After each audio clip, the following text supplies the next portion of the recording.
Hello, podcast. That's right. We're back. I know. It's been far too long since the boys have been back, but the off season presses on. We are already into April. As we record this, it is still March, but as we will air this episode, it will be in the month of April. So I want to remind everyone to subscribe to the show on all podcast platforms. Find the Huddle Up podcast, and you can get us on YouTube. You can get us on Facebook, Twitter, and TikTok. Well, if TikTok's still here when this episode airs, we're still over there at Huddle Up Podcast. We are at Huddle Up Podcast Inc. on Instagram. You can get our merchandise over at tpublic.com. Joining us on the panel today is Ernest EJ Christian. Matt is here. Kyle will likely be jumping in at some point. Mike may be jumping in as well. But EJ, how we doing, man? I'm doing well. How you doing? How's your spring going so far? Well, it's still kind of winterish because we live in Pennsylvania. That's right. Currently, but no, it's spring's getting closer, and the big trips. I guess I'll be heading your way here shortly. So yeah, it was kind of chilly today though. It was the mid-60s today. Get the fuck out of here.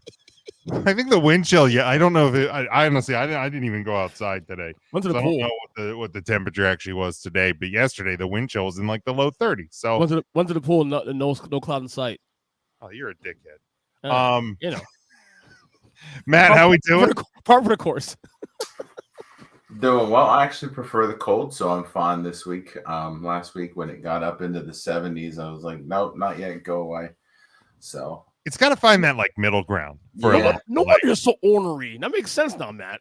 Love the cold. Makes sense. Cold black heart, you know. Yes, cold black heart. Absolutely. It's all I mean, find a lie. I didn't deny it at all. Chill exactly. Out. Yeah, he accepted it. He was fine with it.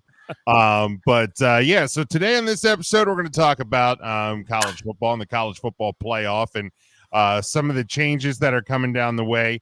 As we know, this upcoming season, the 2024-2025 season, is the first with the 12-team playoff. But if the reports are true, and it looks like they are, the 12-team playoff is not going to be around for very long.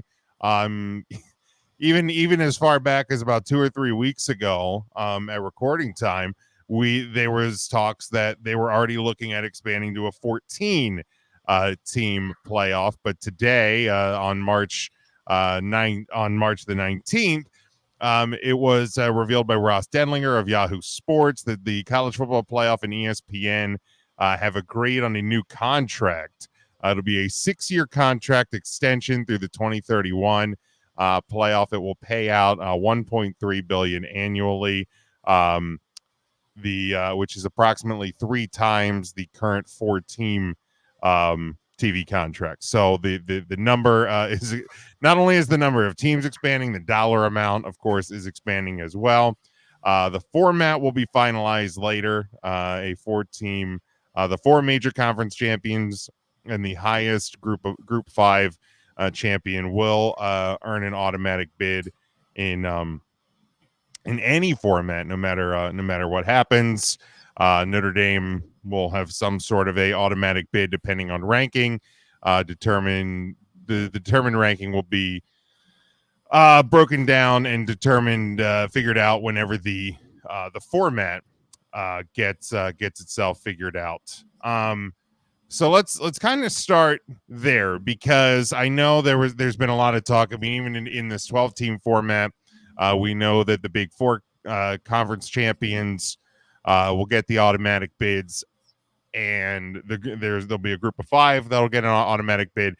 I know for me, I'm not the biggest fan of automatic bids. I know why they are in place, and there's no scenario where there's not going to be some form of automatic bid. I think where I have the problem is I think there needs to be some I think there should be like a minimum ranking spot when you're looking at the college football playoff rankings and when teams are going to get in. I think there needs to be like a minimum. So whether it's a group of 5 or even, a power 4 or big 4, I don't know what they're calling, because we used to call them the power 5 conferences, but and we'll call them the power 4 for lack of a better word now. RIP Pac-12. And about the RIP ACC very soon. Possibly. Yeah. But whether it's you need to be in the top 25, whether it's you need to be a top 20 team, and obviously as this expands to 14, and maybe 20 is not 20's too high of a number or low of a number, however you view highs and lows. But do you think that as they begin to evaluate this, that there needs to be you need to be at at least 25 or 30 in the rankings to qualify for this? Or are you guys fine for you win your conference you get in? EJ.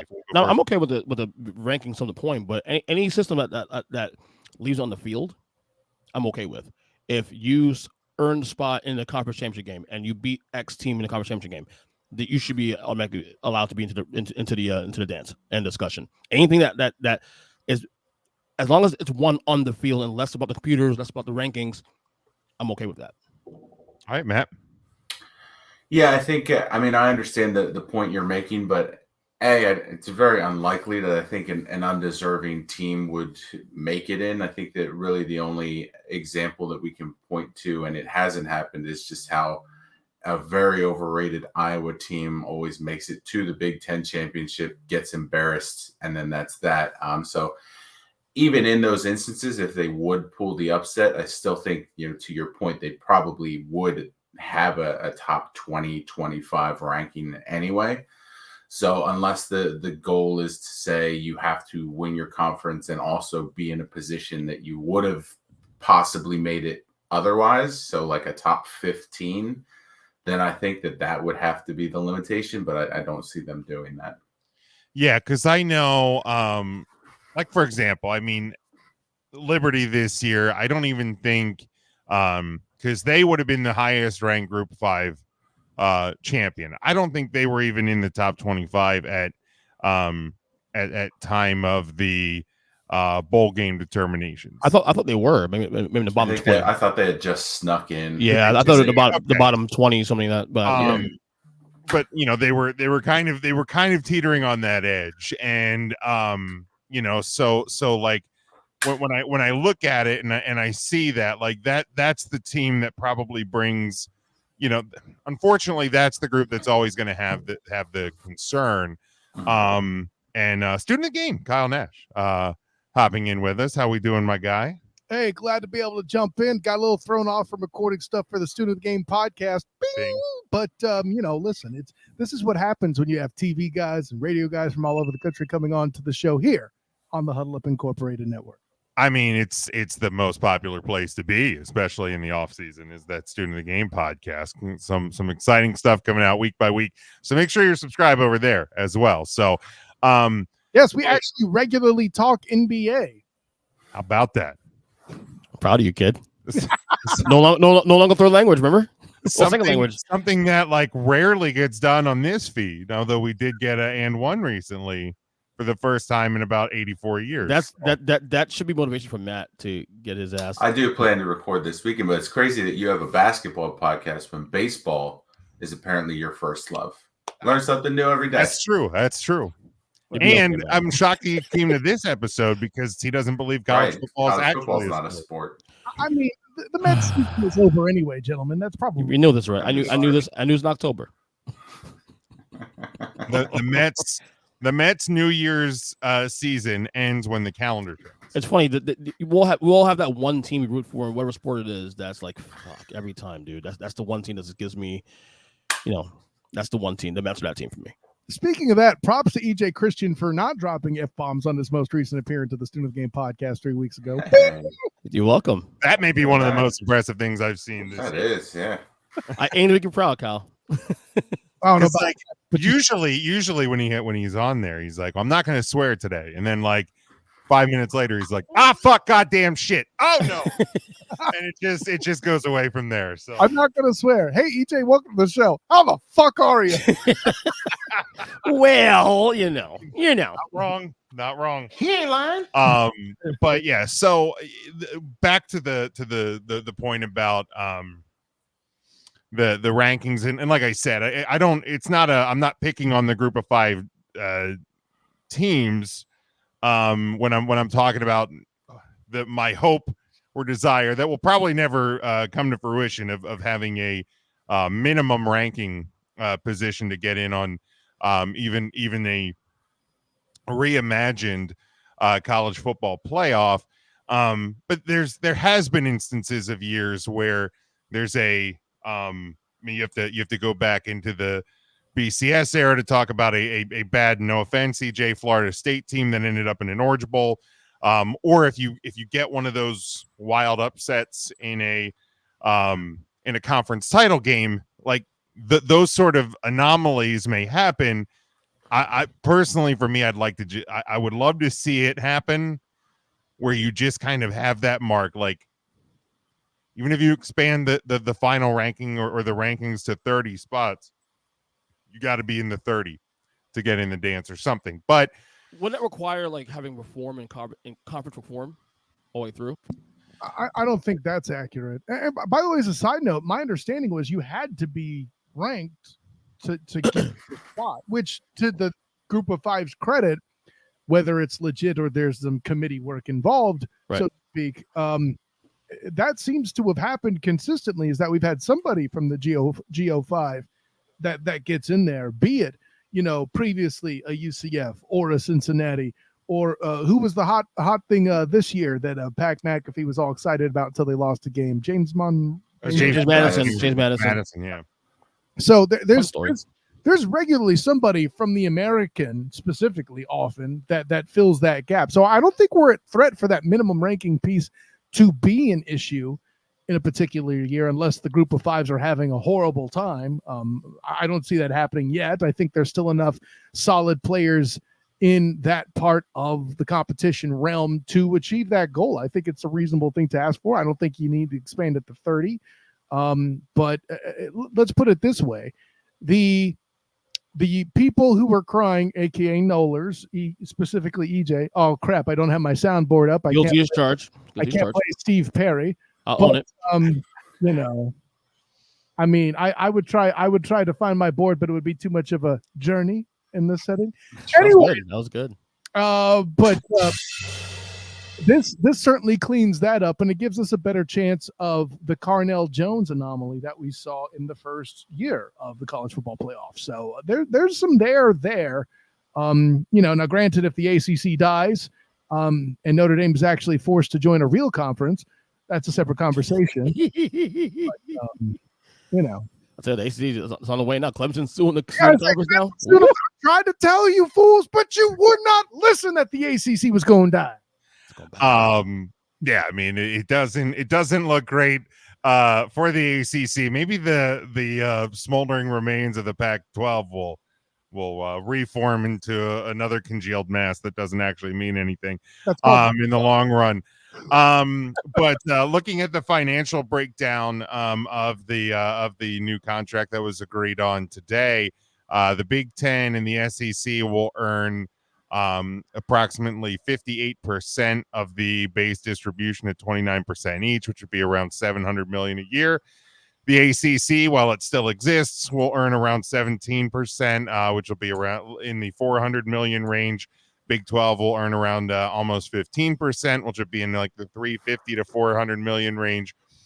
And then the remaining 10% will be distributed to Notre Dame, which currently, again, independent, which will get around $12.5 million annually, and the 64 group of 5 teams, which will spread a share of around $115 million. So a lot of money. As you know, the Big Ten has had the Big Ten and SEC have had like the most to talk about in these negotiations, and we see why, because they are earning more than anybody in the financial breakdown of such. Now the formats, like we said, the format will be finalized later. But they're from my understanding, there are 3 proposed formats, and maybe we'll attack these one at a time to get our panel's thoughts on them individually. The first one is a 3-3-2-2-1-3 format, and I'll explain. You would get 3 Big Ten automatic bids, 3 SEC automatic bids, 2 ACC, 2 Big 12, the highest ranked group of 5, and then 3 at large. And actually, let's tackle these 2 together, because these, again, as I understand it, as we sit today, are the 2 that are least likely to happen. Then there's a 2-2 1-1-1-7. So it'd be 2 Big Ten, 2 SEC, 1 ACC, 1 Big 12, 1 group of 5, 7 at large. Kyle, I'll start with you. How do you feel about automatic bids, multiple automatic bids per conference? I like that you led with me here on this, Jim, as the snob of the group who respects that the SEC for some time has produced the greatest college football that money can buy, and just now everybody knows about it too. But with all that being said, I don't like the multiple automatic bids for anybody.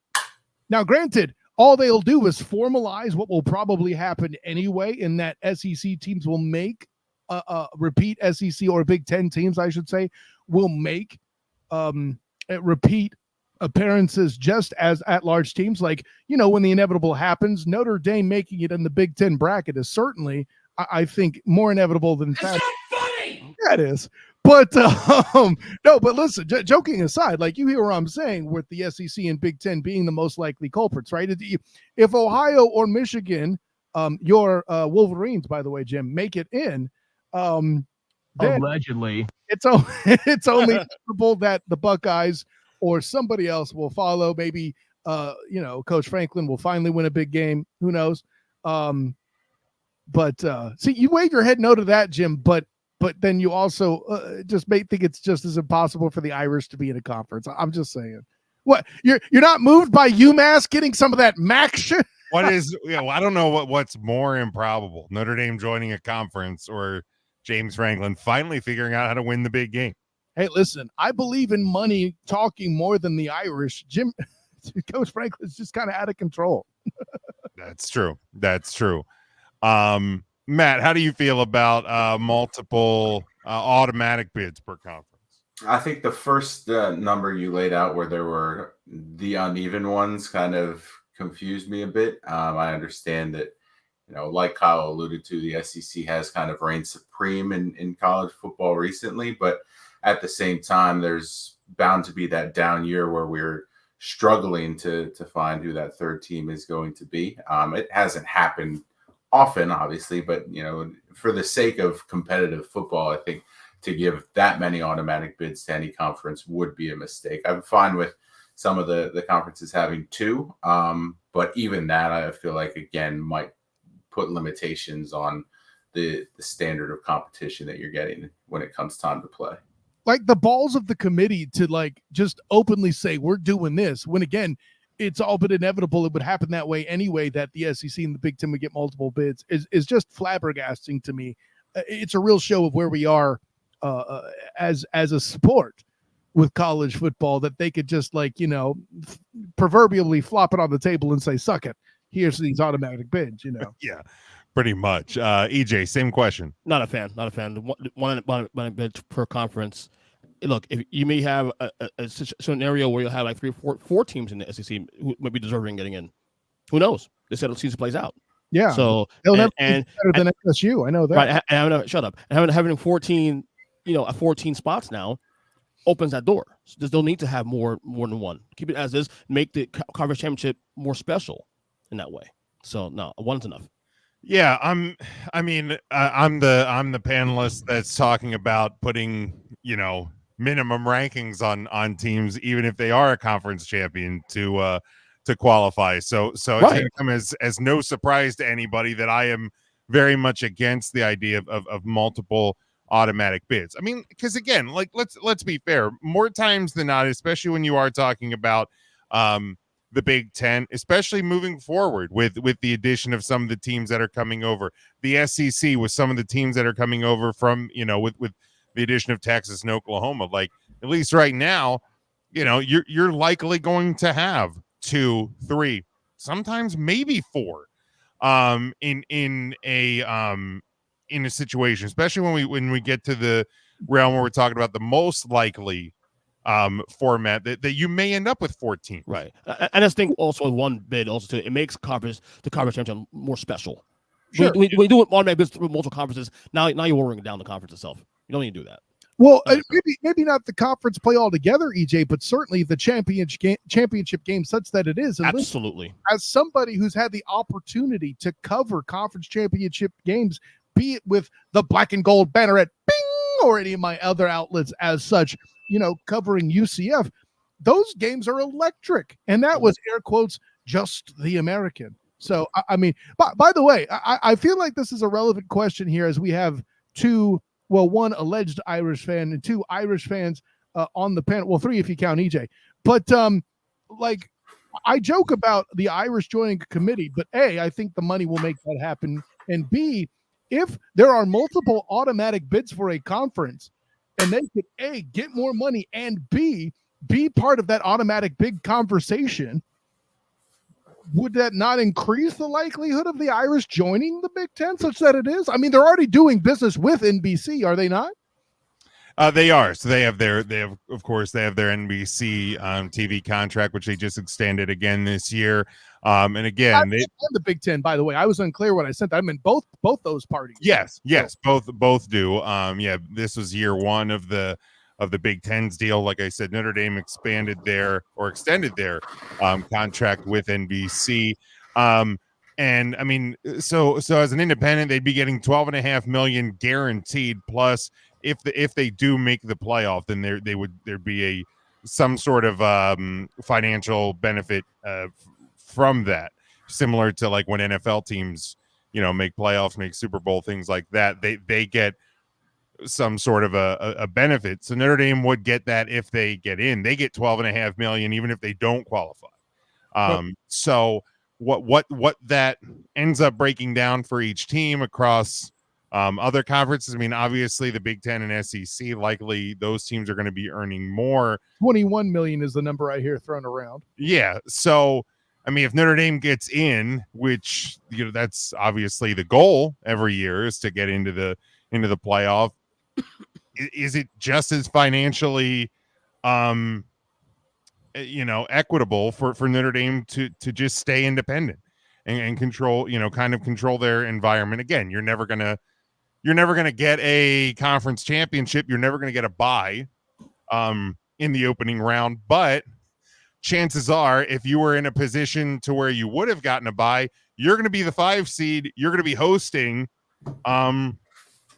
a game in December in South Bend. And if you're asking Notre Dame, would you rather have a bye week and then play at a neutral site, or do you want to host what is likely going to be a group of 5 school in South Bend in December?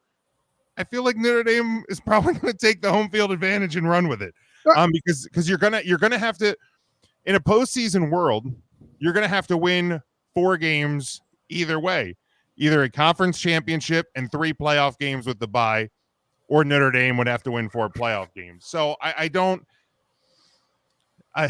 still gonna be the guy playing on the deck of the Titanic while the ship's going down, probably. But I still don't see at current time where Notre Dame is strong-armed to have to join a conference. Well, Jim, and I see you making good football reasons, but Matt, I'll pose this question to you. As good as the football reasons are that Jim offers, what bean counter is going to pass up making $10 million more a year for the institution and increasing the likelihood of getting the playoff bonus?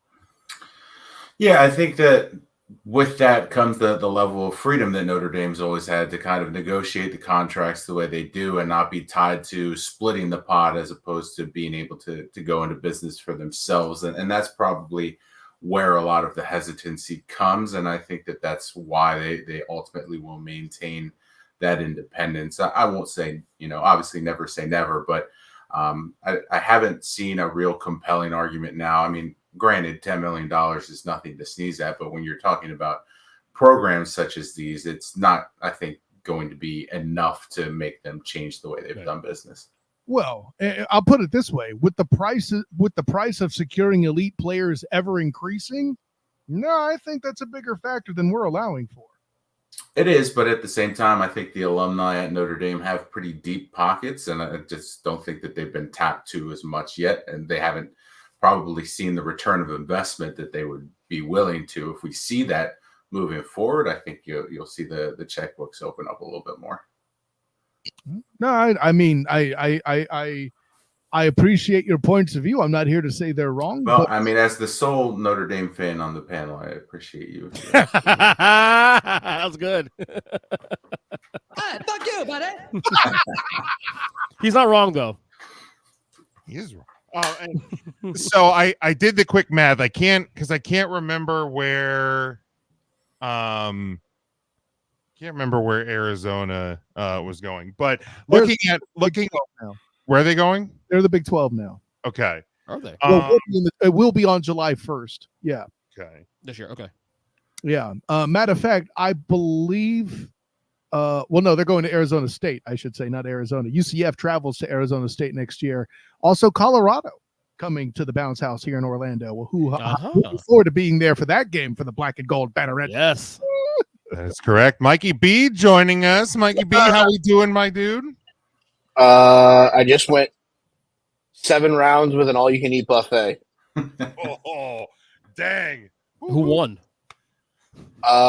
We did because they lost money. I was going to say, if you do it right, the house loses money. But so looking at the standings pre, the selection Sunday standings from this year, in a 14 team format, if I have my math correct, the Big Ten would have earned 4 teams, SEC 4, ACC 1, Big 12 2, and Group of 5 1. Notre Dame would not have qualified. Again, I don't know when those numbers, but see, we don't know like with the formula,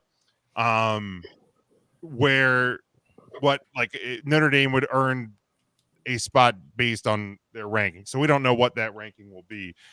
But without any automatic bids, Big Ten would have gotten 4, SEC would have gotten 4. So the way it shakes out, It'll work out anyway for them.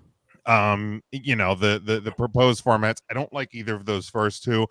The most likely one is going to be this, and I think it's going to be the thing that's most similar to the 12-team format that we're about to see this upcoming season, where Big Ten champ, SEC champ, ACC champ, while it still exists for now, for now, Won that later, literally. Big 12 champ, the highest ranked Group of 5 champ, and then 9 at-large teams, which again is the numbers that I just crunched probably incorrectly. Trying to remember where teams fall this upcoming year, but we'll deal with that come August. Personally, I am most a fan of this format. EJ, I'll start with you. Is this the likely format, the one that we're getting? Is this your most ideal? Yeah, and it's the best one too. And it actually plays more into what you were saying about the rankings. More likely, it'll actually put the rankings in play. So you'll have a bunch of Big Ten SEC teams filtering that top 20. So most likely you'll have them being shoehorned in anyway based on the rank system. So yeah, if there's a year where a conference has a bad year, which is going to be a little bit harder, because I think that now the Big Ten has not announced how they are going to format for the upcoming season, if they're going to do what every other conference has been doing over the last couple of seasons and just do the top 2 teams play each other in the conference title game. And that's how it should be. It should be, right. As opposed to the ridiculous division setup that they have had for a number of. Is this still Legends division? No, in- it's okay, East stop and that, stop West that. now Okay, because when they first did it, it was Legends and something. Lamos and lunkheads, whatever. but the like the Legends one was like represented by Joe Paterno, and then I forget what the other division was represented by, and it was like, for obvious reasons that very quickly went away and it became East West. But I think they really, especially as they expand this summer, they need to do away with those. Mike, is the 5 and 9 the format that you would think is the best? Yeah, I would probably say that's realistically the best route to go. I still don't love automatic qualifiers. Those teams are going to be good enough to get in because they're going to win conferences that are head and shoulders above everybody else. My fear is the best of the Power 5 getting in. A 25 ranked Tulane that finishes with 1 loss in conference play. Are they going to be out there trying to schedule the tougher opponents in the non-conference to make their schedule look good? Or are they going to play the role of let's go undefeated, win our conference, and hope everything falls the way of being the number 1 team just to get into the playoff? I hear your concern, Byrne. But as somebody who has covered a team that big, that big names who were dodging is in the American, my work with UCF, for example, Tulane has become that team. By the way, great call out by you. But what typically happens is they struggle to schedule, not because they are trying to concentrate only on their conference and only on Group of 5 teams, but it's because the big teams, the blue blood teams, the Power 4, whatever it is now, soon to be 3 teams, are busy dodging them because they're too worried about their own standing. So no, I don't think that's how that goes. I think the problem will still remain that the Power 3 will be trying to protect themselves, and Group of 5, whoever is going to try to still schedule that to make sure they make that top 25, to make sure that they can sneak in and get the best seating possible at the end of the year. Yeah, I don't disagree with that, but I'm just now that we've gone from the 5 to the 4 to potentially the 3 to eventually it's just going to be the East Coast versus the West Coast, and it's just going to be a shootout at the OK Corral at the end of it. The Crips and the Bloods just let's be fair. So the thing that here is because a lot of these teams are now going to be in the same conference, and you only play 11 conference games, or is it 9 conference games and 11 total?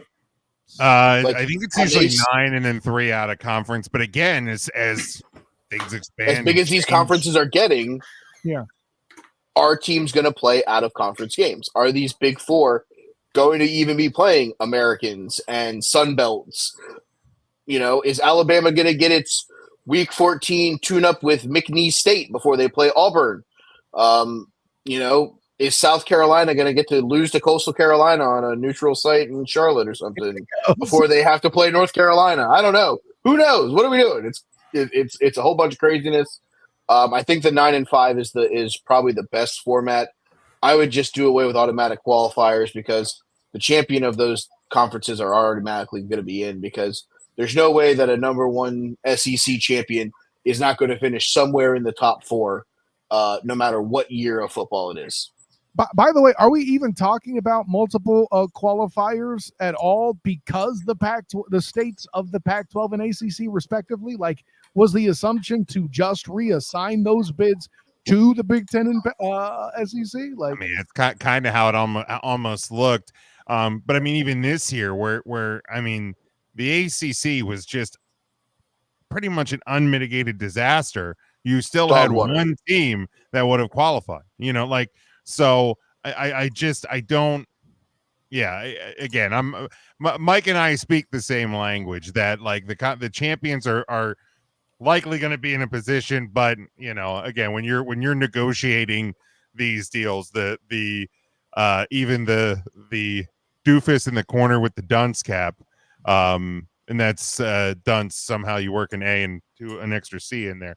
But like even at that point, they're not going to sign a deal that will exclude them as a conference champion. But Matt, the 5-9, is that the favorable? Yeah, I mean, to give the guaranteed spots, ultimately the cream is going to rise to the crop anyway. So I think just let it play out the way it should, and give the spots to the teams that are deserving, and you'll eventually see multiple teams from any given conference anyway. Yep. Kyle, same. Most favorable, yes. Most likely, no. The part we're forgetting, gentlemen, is the financier of all this hullabaloo are the networks. And they're under the belief, whether you think it's false, whether you think it's accurate or not, that a relative handful of programs carries the stronger version, rather the stronger mass and population of the viewership. Gentlemen, the reason we're seeing automatic bids is because the networks are pushing for it, not those conferences necessarily. And for all the billions, yes, with a B, humpy bumpies, billions that they're investing into it, especially a company like ESPN that is hemorrhaging cash in certain places. They're going to do every damn thing they can to sell everything they can. Mm-hmm. No, I don't think the most favorable scenario is the outcome that we get. I think the more realistic one is to have automatic bids of some sort. Yeah, it's fair. I mean, I am definitely the biggest, most in favor of the 5-9. Sure. We will certainly see how that breaks out and as this continues to evolve, and maybe we'll have answers later in the off season, or by the time we get to our college football preview show coming up in August as we get ready for the new season, which will be, I mean, let's be honest, that's going to be here sooner than we expected. We're already pretty much at the end of March, so we are plugging away, or we're recording at the end of March. This is airing in the beginning of April, so and April's going to be come and gone real quick, and then we're going to be getting even closer. So let's close. We'll close with this for this episode. Because I've seen members of the sports media and others have expressed their concern that continuing to expand the format, and I think we're pretty much hitting the sweet spot or the pinnacle. I don't think we need to go any further than this. But again, money talks, and we'll see how that develops over the coming years as well. But the expanded format, plus the rise, of course, of NIL, the transfer portal. A lot of people are talking about this being like the death of college football, and or the death of college football, at least as we know it. And let's be honest, the death of college football as we know it may have already been come and gone. If we're really being honest about it, go that far yet. But are you guys concerned? And again, EJ, I'll start with you. Are you concerned about the state of college football right now? Not at all. Change is inevitable. Embrace it or not die. at all. You're the one that's suing. Whose team is suing the damn conference to kill it? What the fuck do you mean? Not at all. I'm okay with it. Change is inevitable. Let's go. Fuck that. Well, he's in favor of expansion, so his Seminoles could actually have gotten into a playoff. Exactly. So really, it's the ACC's fault. Hey, I'll agree with that. Well played, EJ. Well, fuck them too. I blame you. Mike, are you concerned about the state of college football? I mean, I'm going to say I'm more concerned than Ernest is, as a fan of a mid-major school. It's so making EJ, it. No. Let's be fair. Ernest is actually a fan of a school who just needs to be blasted off this entire planet Earth. It's an egregious abomination. But I digress. And the fact that you have to sue to get out of your conference is an even bigger joke. You guys tried to get in there, now you're crying to get out. Where? Hey, Clemson's doing it too now, so something's much working. So wait. Well, you just compared your crybabies and Dabo Sweeney, who's a crybaby. So why don't you go guys cry in a corner? He's Jim's favorite coach of all time, by the way, too. For record. You love Dabo, don't you, Jim? What an asshole. So the concern I have though is it's not that the players. I'm happy the players are being compensated. I'm happy they have that opportunity. I'm happy that things are evolving. The problem and the thing that I think that I'm concerned about though is, are we making it where it's so top heavy that you're taking the 4-star prospects and basically making them the equivalent of 2-star prospects? You know, the concern that I have is that we're going to bloat 4 huge conferences that I feel that we should almost do it like it's different brackets. Just put the top 6 teams or 8 teams from the Power 4 in a bracket. Let them play for something. Let the group of 5 play for something. Division 2 has their own playoffs, because at this point you're kind of thinning out the ability for the mid-major school to contend with your Notre Dames, your powerhouses in the lower southeast. So that's my concern, is that you may have programs that flounder because of the over bloatation of conferences moving forward. Yeah, I think that's a fair concern. Matt, are you concerned about college football in the state of college football?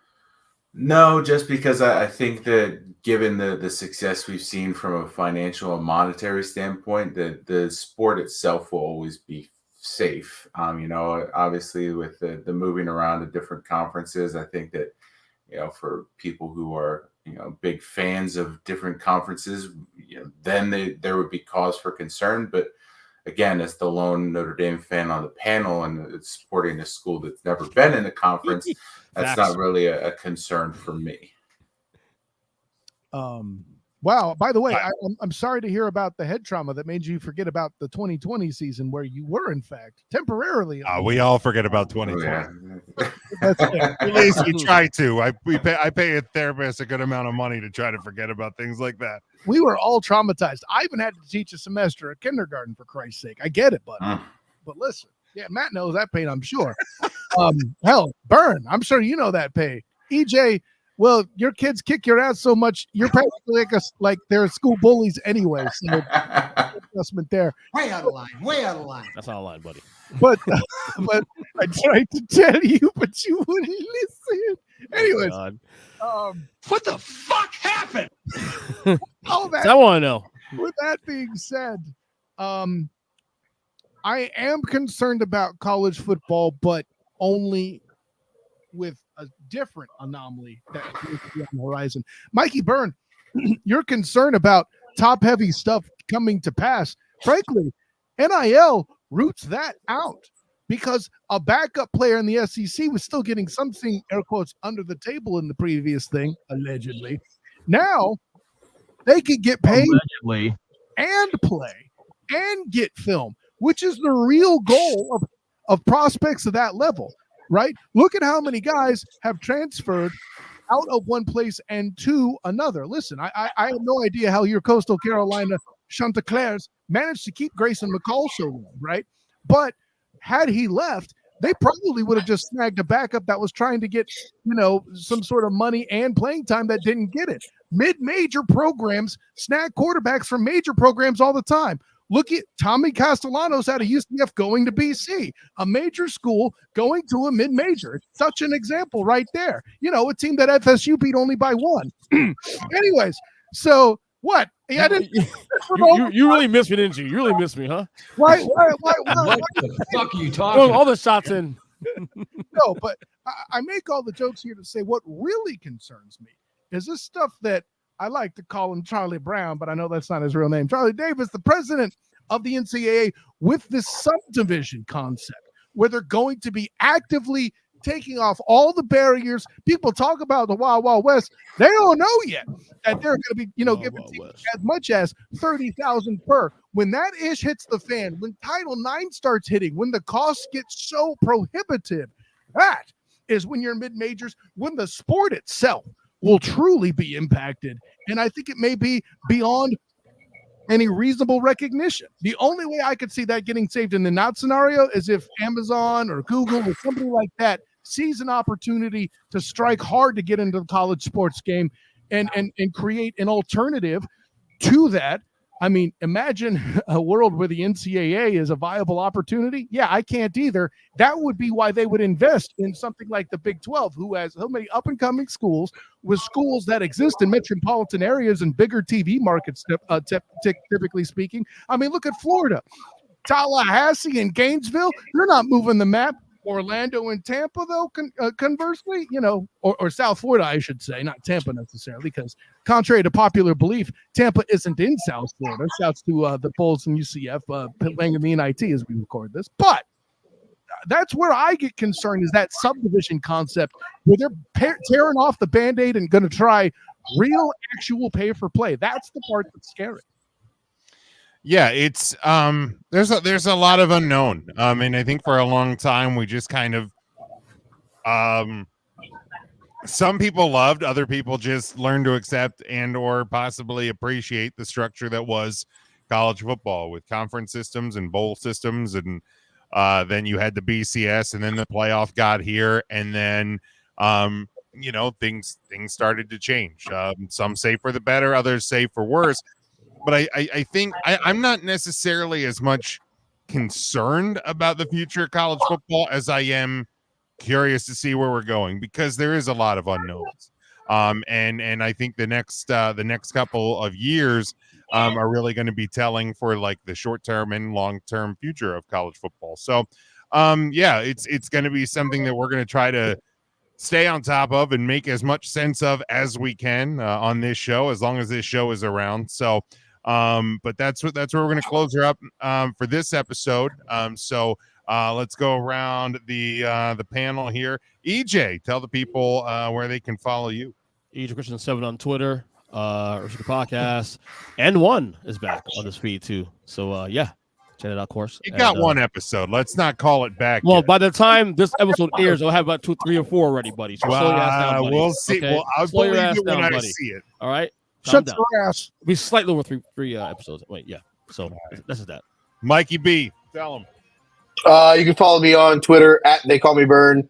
If you listen to this feed, you can listen to the Mount Rushmore theme show, The Mount, with me and my good friend Jason Gross. Look forward to discussing some more fun stuff here before we get ready for the hard relaunch come August.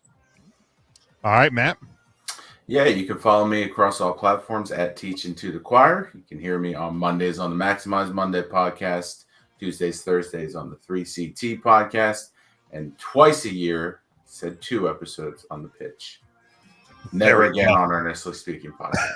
Oh, shit. You're a smarter man than I. Student of the game, Kyle Nash. Tell him. Yes, I got to tell you, EJ doing the and one finally, getting Matt to pod. That is the pitch. EJ's did it. Why can't you? Listen, dad joke out of the way. Of course, I am Kyle Nash, a student of the game. You can find me on Twitter, Instagram, and Threads at PSO2G. Find me on Facebook as a student of the game. Check out my writings with the 3-point conversion, Jaguar Report, and the Black and Gold Banneret, and as well as my other podcast, the Student of the Game podcast, 9 p.m. on Wednesdays Eastern Time here, of course, on the Huddle Up YouTube channel. And much like the other show I do, the Duval Dive Jaguars podcast with my guy, Travis Holmes of BigCatCountry.com. That'll be Fridays at 11 a.m. Eastern, unless, some life happens, whatever. But then, of course, my work with A7BN Sports covering the Orlando Magic. Look also as well for the Duval Dive on the 3-point conversion iHeartRadio channel, and both the Student of the Game and the Duval Dive 12 to 2 Sunday with oldschool101.com. Am I forgetting something, or are you just going through the Rolodex? I'm just going through the Rolodex. See if you got to everything, Kyle. My bad. Hold on. That's getting to be. Listen, I'm not going to lie. No, you're good. Cool. Yeah, I think I'm done. All right. You can follow me. Here, superlatives with Mikey Burnt. You can follow me at Big Jim Sports. Most importantly, make sure you follow this show at Huddle Up Podcast, Facebook, Twitter, YouTube, TikTok while it's still there. We are at Huddle Up Podcast Inc. on Instagram. You can get our merchandise over at tpublic.com, but make sure you are subscribed to the show. And again, click that subscribe button on YouTube if you are there. Rate and review the podcast where you can, and tell somebody about it. We certainly appreciate all the support all the time. But until the next time we catch you on the here in the off season, stay safe, stay smart, and as always, go for the win.